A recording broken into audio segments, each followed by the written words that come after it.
तमाम secular party अपने आप को सेकुलर कहते, चंद्रबाबू नायडू, इनकी तेलुगु देशम पार्टी। आप सोचो कि चंद्रबाबू नायडू ने क्या बयान दिया जब यहां पर आंध्र प्रदेश के मंदिरों में उनकी बेहुरमती की गई, तो चंद्रबाबू नायडू ने क्या बयान दिया। एक शख्स जिसको 9 साल मुत्तहदा आंध्र प्रदेश का चीफ मिनिस्टर बनने का मौका मिला, जो 5 साल अलहदा रियासत आंध्र प्रदेश का चीफ मिनिस्टर बना, चंद्रबाबू नायडू ने वाहियात किस्म का बयान दिया। हम चंद्रबाबू नायडू से पूछ रहे हैं, क्या इस भारत में सिर्फ एक ही मजहबी इबादत गाह की अहमियत होगी? क्या दूसरे इबादत गाहों की अहमियत नहीं होगी? चंद्रबाबू नायडू, इस भारत के संविधान में जिसको बाबा साहिब अंबेडकर ने बनाया, अंबेडकर का संविधान, आईन, कॉन्स्टिट्यूशन कहता है कि भारत का कोई मजहब नहीं होगा, इंडिया का कोई मजहब नहीं है। सुनो चंद्रुडू, इंडिया का कोई मजहब नहीं है। इंडिया का रिलीजन ना इस्लाम है, इंडिया का रिलीजन ना हिंदुइज्म है, इंडिया का रिलीजन ना बुद्धिज्म है, ना इंडिया का रिलीजन क्रिश्चियनिटी है, ना इंडिया का रिलीजन सिखिज्म है।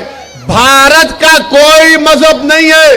भारत इन तमाम मजहब के मानने वालों को मानता है और जो नहीं मानता उनको भी मानता है। तो चंद्रबाबू नायडू को यह बात नहीं मालूम। चंद्रबाबू नायडू, क्या तुम भूल गए कि तुम 2 बार चीफ मिनिस्टर बने? तुमने कौन सी किताब पर हल्फ उठाया बताओ? तुम किताब का जिक्र करते हो मिस्टर नायडू। जब तुम चीफ मिनिस्टर बने अपने ससुरे को धोखा देके, एनटी रामाराव को धोखा देके,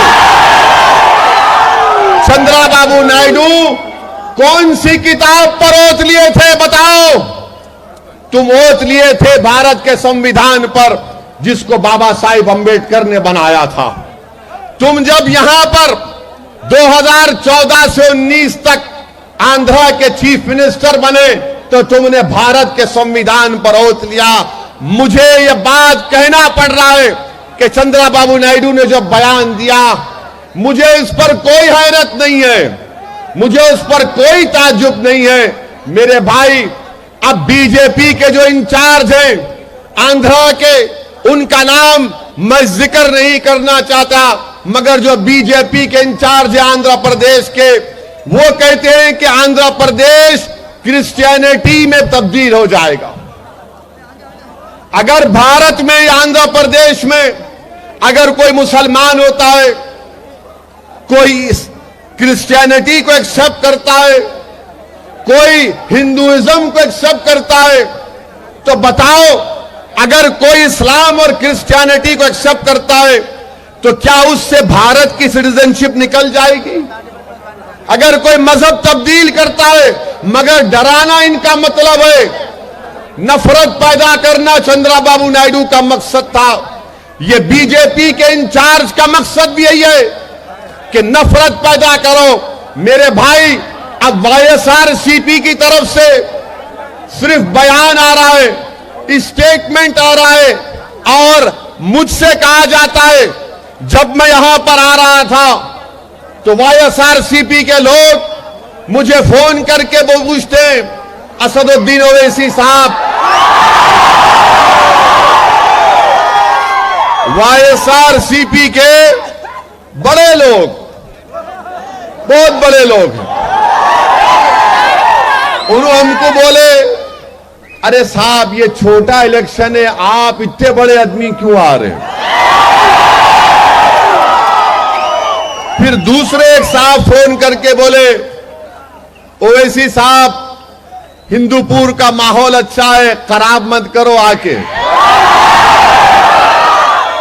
तो पहला उनका सवाल, उनका जो जुमला था कि छोटा इलेक्शन है, आप क्यों आ रहे, आप बड़े आदमी हैं। तो मैं वाईएसआरसीपी के जिम्मेदारों को बता रहा हूं, मैं बड़ा नहीं हूं, मैं बिल्कुल छोटा आदमी हूं।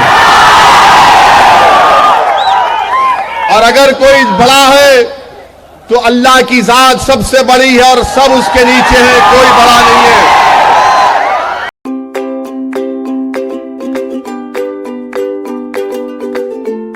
Every child's success story starts here, like a multifaceted diamond. Every student who steps into Success School shines with brilliance, sculptured by teachers polished to perfection. If opportunity does not knock, I will build a door. To us, success comes in cans, not in can'ts. Success is falling 9 times, getting up 10. Some people dream of success, others put their heart and soul into working for it.